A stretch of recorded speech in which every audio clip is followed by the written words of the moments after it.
राधे राधे प्यारे भक्तों, क्या आपने कभी सोचा है कि बल, वैभव और अहंकार का अंत कहाँ होता है?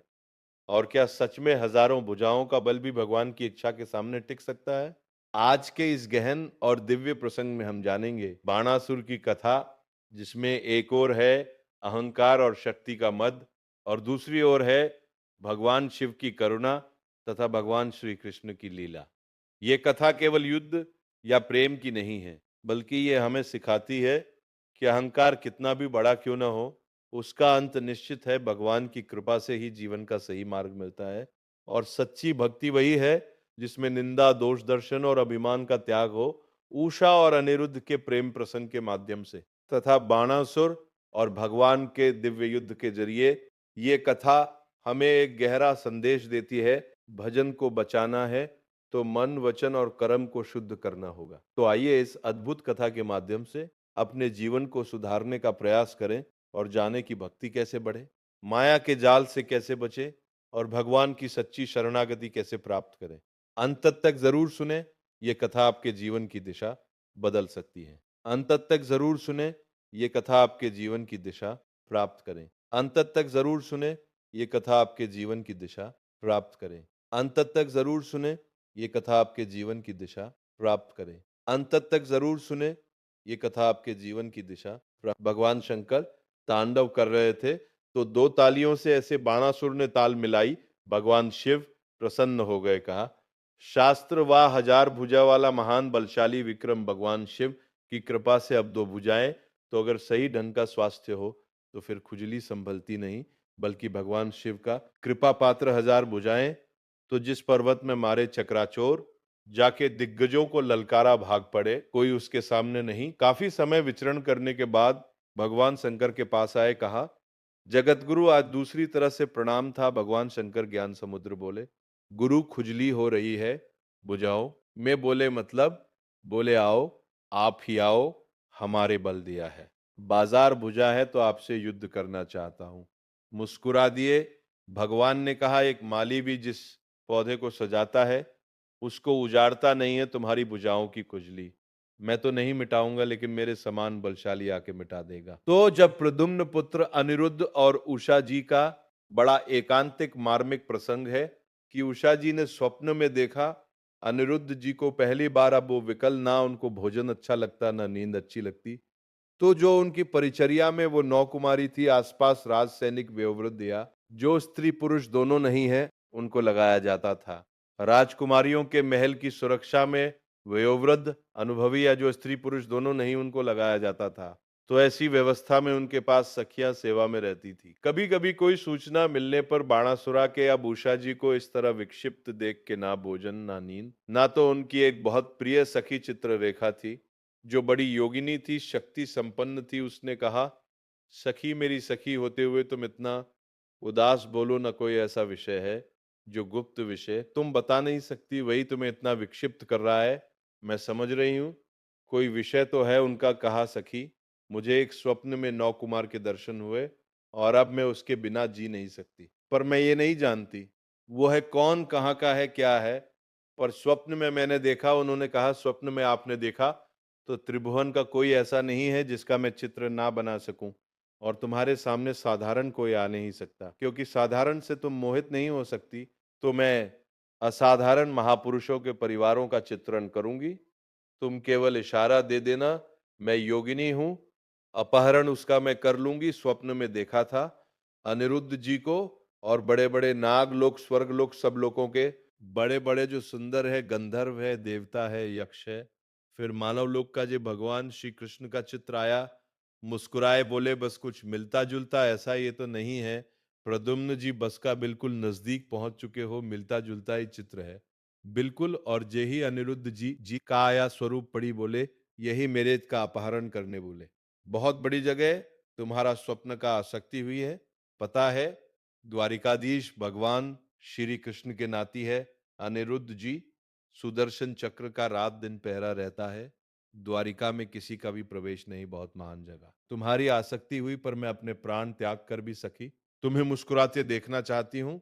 उनका अगर मुस्कुराते देखना चाहती तो इनसे मिलवा दो, स्वप्न में देखा था। भगवान सुदर्शन चक्र से प्रार्थना की वो योगिनी थी कि बिना भगवान श्री कृष्ण की इच्छा के अनिरुद्ध जी का उषा जी के स्वप्न में जाना संभव है। वो संभव हुआ तो श्री कृष्ण इच्छा से तो है। सुदर्शन जी, आप भगवान श्री कृष्ण के पार्षद हैं।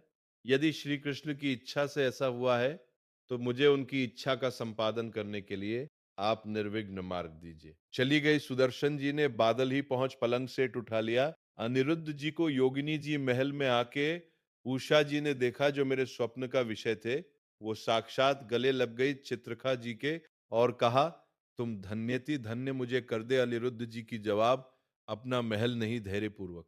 समझाया कि मैं अपहरण करके लाई हूं। ऐसा ऐसा ऐसा भगवान श्री कृष्ण के पुत्र कामदेव प्रद्युम्न जी और उनके पुत्र अनिरुद्ध जी ये भगवान ही है। वासुदेव संकर्षण प्रद्युम्न अनिरुद्ध, जैसे राम लक्ष्मण भरत शत्रुघ्न ऐसे ही वासुदेव संकर्षण प्रद्युम्न अनिरुद्ध ये भगवान ही।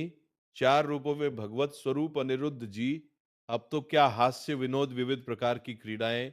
जो वयोवृद्ध संरक्षक थे, एक बार निकलते हुए उषा जी को देखा, बाणासुर को सूचना पहुंचाई कि आपकी बेटी के हाव भाव और प्रसन्नता को देखकर लगता है किसी पुरुष का संयोग हो चुका है। कहाँ सबकी गर्दनें उतार दी जाएंगी, बाहर से कौन पुरुष जा सकता है? तो बोले, वचन देता हूं, इतनी भारी सुरक्षा है कि बाहर से वायु भी बिना अनुकूल हुए हमारे नहीं जा सकती। देवी शक्तियों का पहरा है। बाणासुर की कुल माता थी जो पूरे नगर की रक्षा करती थी, पर योगिनी चित्रखा जी की इस चाल को कोई नहीं जान पाया था। बाणासुर ने कहा, ऐसा क्यों? मेरी बेटी को कोई दूषित कर दे। मुझ जैसे बलवान के होते हुए ये अब उसको कौन रोक, सीधे जो ही गए सो पलंग पे उषा जी और अनिरुद्ध जी पासे खेल रहे थे। और सखिया बैठी हास विनोद जी, अनिरुद्ध जी को देखो। उषा जी ने देखा अनिरुद्ध जी तो सिंघावत बंदी बनाने के लिए लाख कोशिश की मार मार के सैनिकों को। भगवान के स्वरूप है अनिरुद्ध जी। आखिरकार महाबली बाणासुर अपनी शक्तियों का प्रयोग करके अनिरुद्ध जी को बंदी देवर्षि नारद जी पहुंच गए द्वारिका। प्रभु खोज कर रहे थे। अनिरुद्ध जी की उषा जी के महल में बाणासुर ने बंदी बना लिया है। बलराम जी ने सुना, ये जानते हुए कि हमारा वंशज, और उसको बंदी बना लिया, सौपुर को नष्ट कर दूंगा। अब बलराम जी द्वारिकाधीश, पूरा वैभव सूचना मिली युद्ध की तो इधर अपने चेला के साथ भगवान शंकर बलराम जी के साथ द्वारिकाधीश आमने सामने युद्ध प्रारंभ। और भगवान शंकर पशुपतास्त्र तो नारायणास्त्र दिव्य भगवान श्री कृष्ण ने इशारे से कहा कि आप ही का तो रचा हुआ सारा खेल अपने चेला की भुजाओं की खुजली मिटाने के लिए आपने ही तो हमें बुलावा दिया है। एक बाण मारा भगवान श्री कृष्ण ने, जन्म बाणासुर की भुजाओं को जब चार रह गई, सब काट दिया भगवान से। बस प्रभु, बस बोले, प्रभु मैं तो आपकी ही आज्ञा का अनुमोदन कर रहा हूं। और आवेश में भरे हुए थे। इतने में उनकी कुल माता, जो पूरे राष्ट्र की रक्षा करती थी, दे द शक्ति, वो दिगंबर होकर खड़ी हो गई। तो भगवान श्री कृष्ण, वहां ये लिखा हुआ है कि यदि अचानक किसी माता बहन के किसी अंग पर दृष्टि पड़ जाए तो दोबारा दृष्टि ना जाए। अगर किसी दिगंबर माता बहन की शरीर की दृष्टि आप दोबारा की तो सारे सुकृत नष्ट हो जाएंगे। भगवान होते हुए भगवान श्री कृष्ण तत्काल नेत्र फेर लिए और वहीं युद्ध का समापन हुआ।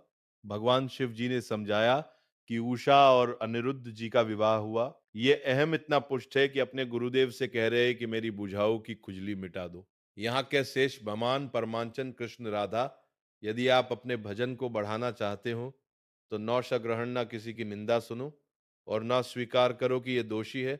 सकल तंता का दोष गुणम पूरी सृष्टि के, किसी भी जन के दोष या गुण स्वीकार मत करो। न गुण न दोष, किसी के सब में भगवत भाव तर्श। अभिमानो ये बहुत कठिन है, अभिमान का त्याग करना। अभिमान का त्याग करके अकिंचन भाव से यदि राधा कृष्ण श्यामा श्याम की उपासना हो, फिर प्रेमानंद का प्रकाश हो जाएगा। प्रेमंदाश्रम मुंचन अश्रम मुंचन करते हुए ये भक्ति का प्रसाद है। अगर आप उसे पकड़ लेंगे तो महांगल हो जाएगा, जैसे जमीन में गिरते ही बूंद गंदा हो जाता है, निर्मल आकाश से गिरता है। बूंद ऐसे ही माँ के गर्भ से प्रकट होते ही माया का इतना प्रचंड प्रभाव कि जीव, जो गर्भ में भगवान से वादा किया था कि बस मुझे एक बार माँ के गर्भ से निकाल दो, मैं ऐसा भजन करूंगा कि दोबारा इस नरक में ना आना पड़े, ही पैदा हुआ देवी कहाँ कहाँ वो ज्ञान चला गया, वो दृष्टि गई भागवती। अब वो माया का ऐसा मोह का प्रभाव पड़ा, धीरे धीरे ये माँ ये पिता, ये पुत्र, ये पत्नी, ये मकान, संपत्ति, बस वो गिरता चला गया।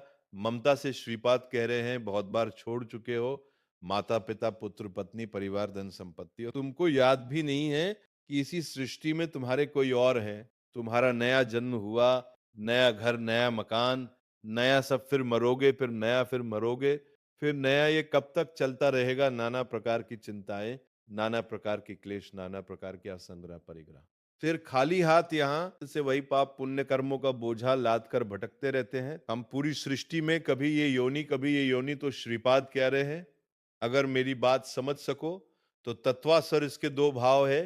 एक है पूर्ण निवृत्त मार्ग स्वीकार करो, राग का त्याग करते हुए घर गृहस्थी में रहने वाला भी सन्यासी ही है, और राग युक्त होकर विरक्त भस्म में रहने वाला भी वो सन्यासी नहीं है। राग मुक्त ही सन्यास है। त्यागी किसे कहते हैं? जो राग मुक्ति है, इनका राग त्याग दो। दो प्रकार से होता है, एक गृहस्थी में रह के भगवत भाव से समर्पित करके जीना, उसमें नाथ सकल संपदा तुम्हारी, में सेवक समेत सुत नारी, और एक अब नहीं सा जाएगा। अब इस जन्म में भगवत प्राप्ति ही करनी है, इसलिए मैं निवत्त मार्ग स्वीकार करता हूं। निवत्त मार्ग मुझे अब कोई इसमें भाव नहीं रखना, मुझे रखना ही नहीं ब्रह्म सत्यम जगन मिथ्या, मुझे इस मिथ्या में भाव ही नहीं करना। कोई बिरले के अंदर ऐसा लोक धर्म नहीं, मुझे लोक धर्म स्वीकार करना। तो गृह द्वार सकल गुलंकृत स्त्री, सुता दवा सर्वा राजकुमार थे नवीन। पत्नी थी, नया पुत्र हुआ, और वैराग्य लेकर के महात्मा बुद्ध के रूप में प्रकाशित पूर्व चरित्र, उनका नवीन पत्नी श्री विष्णु प्रिया जी वयो, वृद्ध माता श्री सची जी, घर में दूसरा कोई नहीं, पूर्ण वैराग्य और सन्यास मार्ग, महाप्रभु चैतन्य देव एवं वृद्धा माता, कोई दूसरा पानी देने वाला नहीं। आ गुरु भगवान शंकराचार्य जी परम त्याग वैराग्य की एक लाल स्वामी भी है, ये अपने राधा वल्लभी नहीं। तो जब सात भावरे फेरने को होता है, अब तो आचार्य सावधान सावधान, आज अब शब्द फेरे होने जा रहे हैं। आज जीवन इसका भार आपके ऊपर है, सावधान, ये शब्द वचन सुनिए। लाल स्वामी जी का भार मेरे ऊपर, मेरा भार तो हरि के ऊपर है। मुझे इस बंधन में अब नहीं बनना। मुझे तो हरि की उनका लघु शंका लगी, उनका सात फेरे के बाद बोले नहीं छूट जाएगी। एक आदमी सात दूल्हा के साथ, तो पहले बाथरूमों की व्यवस्था नहीं थी, बाहर जाना होगा। उन्होंने कहा यार कोई हम करके आ गए, कभी लौटे ही नहीं, बस भगवत बहुत बड़े महात्मा हुए। ये नाटक चल रहा है माया का। जब परम सत्य मार्ग का परिचय हो जाता है तो साधारण धर्मों की परवाह नहीं होती। तज लोक धर्म साव पुष्प पर धर्म, तो भक्ति अधोक्षज, भगवान के चरणों में यदि भक्ति हुई तो वही परम धर्म माना जाएगा। अगर भक्ति नहीं हुई, भगवान से विमुख, तो ये सब करते हुए भी अनंत जन्म हो गए, कोई लाभ नहीं मिला। ये कुछ नहीं। अगर नाम जप नहीं है, भगवत समर्पण नहीं है, तो कल आपने सुना था कि वो नष्कर्म कर्म, वो निर्मल ज्ञान भी किसी काम का नहीं, जिसमें भगवत गुणानुवाद, भगवन नाम जप, भगवत आश्रय नहीं, संकाज से बढ़कर कोई ज्ञानी नहीं। निरंतर हरि शरणम, चाहे गृहस्थ में हो चाहे विरक्त में, इस जाल में न फंसे कि ये मेरे हैं, ना तेरे थे न तेरे थे, और ना तेरे रहेंगे बाद में, तब परिचय आएगा जब समय नहीं होगा। गोस्वामी तुलसीदास जी बहुत सरल भाषा में वैदिक सिद्धांतों का वर्णन किया है। अपने हृदय को कोमल मत कर मोह मदिरा का पान करके पूरे जीवन को नष्ट करा देने वाली ये माया अपने आकर्षण में बांधकर तुम्हारा मानव देह नष्ट कर देगी। मत करना कोमल हृदय वज्र के समान, कठोर हृदय कर ले राग का त्याग कर। अगर गृहस्थी में तो सबको भगवत स्वरूप मानकर शोक और मोह से ऊपर उठने के लिए नाम जप करते हुए, जो भी आपके पास ईश्वर है, पूरे परिवार की सेवा करते हुए भगवत समर्पण कर दो, राग मत करो। जो है उनकी परवाह नहीं जो चले गए, उनकी चिंता नहीं, बिल्कुल धर्म पूर्वक ईश्वर भाव से मुक्त हो जाओगे। और वैराग्य का तो मार्ग ही सिंहवत और निराला है। इसलिए कह रहे हैं सुंदर घर, सुंदर स्त्री, सुंदर पुत्र संपत्ति, माता पिता वे वृद्ध गुरुजन, ये सब भगवत स्वरूप मानकर गृहस्थी में नाम जप करते हुए इनकी सेवा करो।